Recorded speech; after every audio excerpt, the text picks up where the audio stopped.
Só mostrando aqui a atualização, eu não sei se vocês chegaram a rodar, chegou a rodar essa nova versão. Então, o que tem aqui nessa nova versão? Eu criei mais funções para... Eu não vou apresentar as funções, só vou comentar sobre elas, mas eu criei aqui a função de enviar satoshis para uma chave do tipo public key, onde nós temos que informar a chave pública, não é o endereço. A gente informa a chave pública e eu criei a função também de como usar, como pegar esses satoshis dessa chave pública e transferir de volta para uma chave, para um endereço padrão.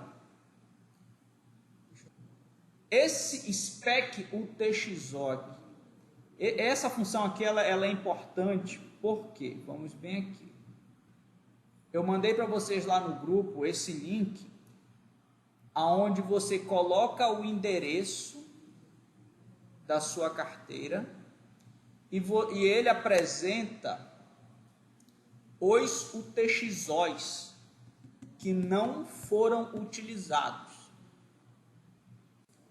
O que são esses UTXOs? São as saídas que não foram mexidas e elas têm um valor em Satoshi que está guardado por essa transação, por esse UTXO. Então aqui, por exemplo, qual é a importância desse UTXO spec? Porque aqui no código geral, toda vez que eu vou fazer uma transação genérica, o sistema lê todos os UTXOs e soma todo mundo e usa todos de uma vez só.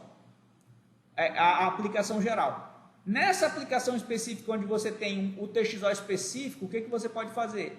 Você pode selecionar, tem que copiar, né, daqui. Eu quero usar só um UTXO ou eu quero usar só alguns. Aí eu seleciono, colo lá no spec e ele vai usar só esses UTXOs específicos. Por que isso é importante? Porque tem esse UTXO aqui, ó, que ele não foi confirmado na rede. Como ele não foi confirmado, ele não está num bloco e nem foi estornado, o que pode acontecer? Se eu utilizar ele pode travar minha próxima transação. Como travar a próxima transação? Como ele não foi confirmado na rede, eu vou pegar aqui, ó, esse aqui é o TXID, dessa transação. Aí o que pode acontecer? Essa transação ser estornada sem confirmação. Por quê? Porque a taxa de rede, por algum motivo, eles não pegaram essa taxa aqui de 0.045 satoshi por byte. Os mineradores não... Então, substitui a carteira bem aqui, o número da tua, e tu vai ver os UTXOs que estão na tua carteira. Essa aqui eu estou dando exemplo aqui com uma das minhas carteiras. Aí eu vou pegar esse TXID aqui, tá? Eu já vim aqui. Ele não foi aceito pelos mineradores, então ele não está confirmado, porque a taxa ela está abaixo, um pouco abaixo do que eles querem aceitar. Então o que acontece? Se eu criar uma transação usando esse UTXO, pode ser que ele seja estornado e a minha próxima transação seja invalidada, e as duas serão estornadas. Aí uma transação que eu realmente quero que aconteça, não acontece, enquanto uma que é só um teste, ela pode prejudicar. Então, para isso, eu uso aqui, eu seleciono os UTXOs que eu quero que sejam utilizados, para mim não ter esse problema de uma transação ser estornada, por conta de um UTXO de teste, que é esse aqui. Então, É para isso que eu criei esse botão Spec UTXO, que é um botão para me colocar um TXO específico. E além de taxa baixa, tem outro problema que pode gerar tem outra causa que pode gerar esse problema que você falou? Não, geralmente é taxa. Porque se ela é aceita na mempool, se ela foi aceita, começa aqui, está aceita. Só que os mineradores, eles têm um sarrafo que eles calculam, opa, quanto é que tem de taxa aqui? Então eu não quero. Se estiver abaixo desse limite aqui, eu não quero. Então assim, eu deixei perto do limite aonde eles aceitam. E é um limite empírico que verificou?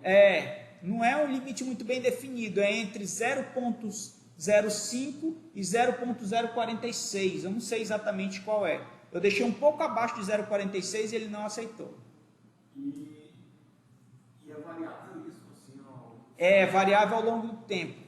Por quê? Porque se tiver muita gente, vamos supor que tenha muita gente usando e todo mundo está usando taxas baixas, não vai ter jeito, eles vão ter que baixar o sarrafo para eles pegarem as taxas. Mas assim, se todo mundo começar a colocar taxas mais altas, eles também levantam o sarrafo. Então é uma questão de uso. Uso. Não é manualmente. Eles fazem manualmente. O software do minerador geralmente não está preparado para baixar o nível automaticamente. Então a rede faz uma avaliação. Opa, estão pagando taxas baixas. Então a gente aceita ou não? Aceita. Então reduz e começa a processar. Professor, nesse caso desse último TX aí. Aí, se ele for aceito, ele vai passar a ter um bloco de confirmação. Aí aqui, por exemplo, eu quero usar somente esse 2 TX IDs aqui. Eu não vou fazer a operação, eu só vou mostrar para vocês aqui. Eu tenho que estar logado numa chave privada. Aí dessa chave eu tenho esses TX IDs. Então coloquei o texto aqui e ele carregou aqui 2 TX IDs que eu posso utilizar. Eu posso fazer qualquer transação que eu fizer nessa carteira, eu vou estar usando esses 2 TX IDs somente. E aí esse foi uma das funções que eu coloquei para a gente usar TX IDs específicos. Isso aqui é mais empírico, isso aqui não é para uma aplicação, isso aqui é para alguém que está fazendo testes na rede. Então serve para a gente. Outra função que eu coloquei, essa aqui, para criar um True Token. Esse True Token é que vai ser usado a nossa parte didática a partir de agora, que a gente vai aprender a fazer Smart Contract de forma manual, sem utilizar assinatura digital. Então, eu criei esse True Token para ele criar esses tokens para que nós possamos utilizar. Então, eu passei para vocês o script hash dos tokens. Então, vocês peguem o script hash dos tokens que eu mandei para vocês, vão lá na Watson Chain e verifiquem como é que está o status daquele script hash. Então, por exemplo, o status do script hash. Eu vou abrir aqui esse aqui só de exemplo. Esse aqui é um script hash também, que tem aqui, tem confirmado aqui nele 31 satoshis, tem, na verdade, 62 satoshis, e tem uma transação não confirmada e uma transação, a última transação que trouxe 31 satoshis para esse script hash. Qual que é a particularidade deste script hash? Eu tinha visto antes de vir para aula que ele estava alguma coisa com op drop, como se ele ainda não tivesse associado nenhuma carteira. Não, ele não está associado a nenhuma carteira. Os script hash de vocês aí, se vocês abrirem aqui no script, esse aqui é um opt-true.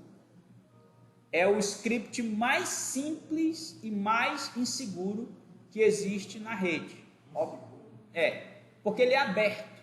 Qualquer um pode usar os satoshis que tem nele, não tem restrição. Os scripts que eu enviei para vocês também são do mesmo jeito. Então, o op2 em hexadecimal é 51. Não é a caninha 51, não. É um código de máquina. Certo? Então, o número dele é 51. De onde vem esse código?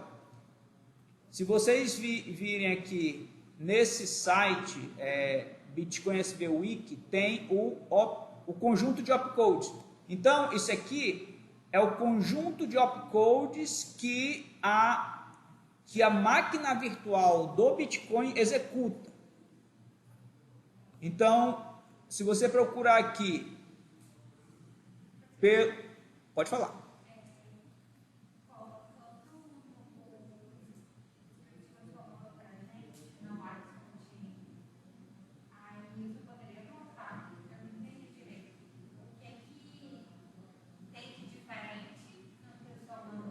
Tá, vamos lá. Tu abriu o... Tem que abrir desse lado de cá. É porque não olha para o input, tu tem que olhar para o output do teu script hash. No output do teu script hash tem o quê? Tem um outro script hash.